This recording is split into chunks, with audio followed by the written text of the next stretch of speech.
Welcome back. I'm Gil Gross. A little more than, 30 years ago, a band started following Ken Kesey around, the author, in a bus that was that had as its destination just the word further. And they went off and they became the group The Grateful Dead. Jerry Garcia, of course, died last year, and there was some question about whether these guys were getting back together. And they are only in a sense. They are doing a tour of some separate groups coming up this summer. Bob Weir is on the line with us. Hi, Bob. It's Gil Gross. How are you? Just fine, yourself. Good, good. Well, congratulations. Tell me about it. What led to this?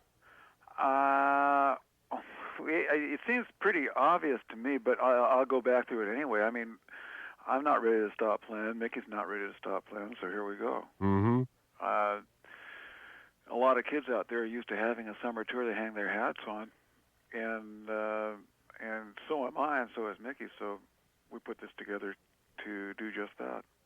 Yeah, and they were looking forward to it, and it's nice to know that it'll go on. Are there some expectations here that you think are going to be that you're going to have to deal with? I mean, comparisons to a Dead tour and all of that.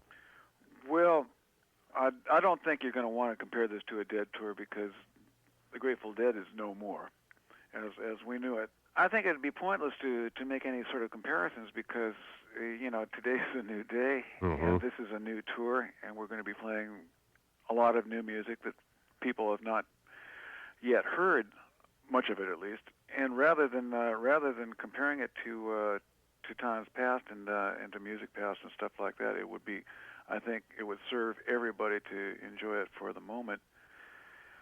I think that was kind of the point with the Grateful Dead tours as well. Yeah, I think with the fans, you guys are going to get a lot more slack cut than the usual group because every year they were looking forward to the fact that they were going to hear, even if they were hearing something they'd heard before, they were going to hear it in a different way. Right. So I think the fans will be open to it. It's probably going to be the press, which you could probably care less about. That's going to be more of comparing to it isn't like the last tour. It's going to be that kind of stuff.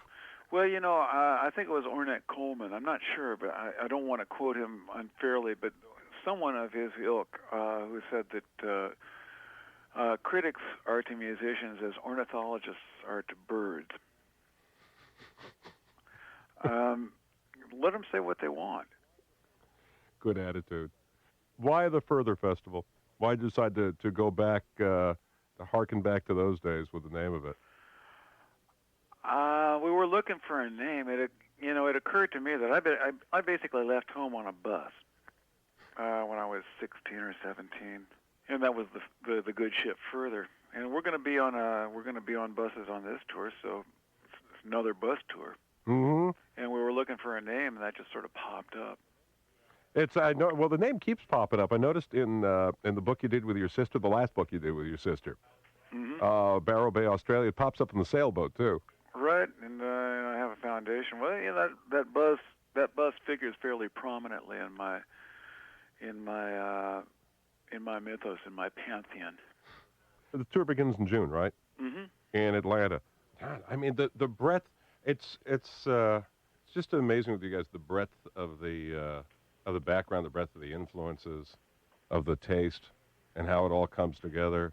It's one of the joys of being in the milieu. Who influenced you? Well, I got to back up a little bit. I got to start off by saying that when I was growing up here in the Bay Area, there were good radio stations available for just about any kind of music you were looking for. There were good country stations, good blues stations, good R&B stations, good rock and roll, what we call pop music now, but there were good stations for any and all of it. And we used to know where all those stations were, and we would just play the buttons on our radios. If we didn't like what we were hearing, we'd go to another station, and we grew up with a real variety of music in our ears. And most of the musicians I know, like Carlos Santana, Jerry, Phil, the guys in the band, my pal Rob Wasserman, people who grew up in the Bay Area and spent their formative years here, at least back in the era when I was growing up, were exposed to all this variety and developed an appreciation and a taste for it. So the radio stations, before they all started playing the same three songs, Right. really gave you guys a chance to sit in one place and hear everything from Gary Davis to the San Francisco Symphony. Right. You could hear it, and so, like I say, we developed an appreciation and a taste for it, an enthusiasm for it, for variety and diversity and all that kind of stuff. What do kids do now for that? Where do they get that? Well, you have to go looking for it. You really have to want it these days. But you can find it. I still find a reasonable amount of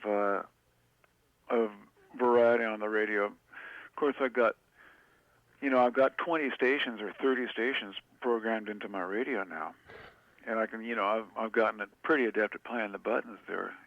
But you can still get variety. It's cool to know somebody is still doing that with a radio control instead of a remote control on their TV. It's nice to hear that. So, who's on this tour? It's you with Rat Dog, right? Uh-huh. Mickey Hart's Mystery Box. Uh-huh. And who else has gone along for this thing? We got Bruce Hornsby. Mm-hmm. We got Hot Tuna. I think they're opening up, and oh God, what's their name? I'm having a mental block here. The guys from South Central L.A. Los Lobos. Los Lobos, right? And you've also got like the Ken Kesey days. You also have some other acts. Yeah, we got some jugglers. I think the Karamazov brothers are going to be on. And then it gets a little fuzzy. I think there are other acts as well, but I'm not exactly sure who they are, when you're going to see them, or anything like that. Mm-hmm. People who kind of drop in, drop out all throughout this thing. Yeah. It sounds great. It's going to make a lot of people are going to be real pleased that you guys are doing this. Well, most particularly ourselves. I think we're looking forward to having a lot of fun on this tour, and if we're not having fun, we're not doing our job. The inevitable question, of course, is does the spirit of Jerry kind of hang over this whole thing? A little bit. Mm-hmm. I think we all feel like we got a little torch to carry here. Yeah. And all because what? What is it, like 31 years? Something like that since Jerry thought his music students would show up on New Year's Eve? Something like that, 30-some years. Yeah. 30-something. Man, 30. Hey, it's a phrase. I'll use that for something. Bob, thank you. You bet. Good luck with this thing. You bet. And thank you. Hope to see you somewhere along the line, probably in Liberty State Park. You bet. Take care. Bye-bye. Bye-bye. The reference, by the way, to them meeting because Jerry Garcia thought music students would show up on New Year's Eve, that's exactly how they met. Jerry Garcia had was teaching guitar, teaching music, and Bob Weir came by, and Jerry Garcia thought his music students would show up on New Year's Eve, and of course they didn't, so they got together and they sat there and they jammed together, and thus a band was born. As always, to those of you who are fans of the band, enjoy the music. Don't imitate the lifestyle. Look how young Jerry Garcia was, and look how young so many members of the Grateful Dead were when they died. I was watching the Glenn Miller story the other night, and I was sitting there thinking, watching the three stars in the movie, June Allison, Jimmy Stewart, and Harry Morgan. They're all still alive, and you look at bands like the Dead, and half the guys are dead. So enjoy the music, not the lifestyle. We'll take a break. We'll be back after this.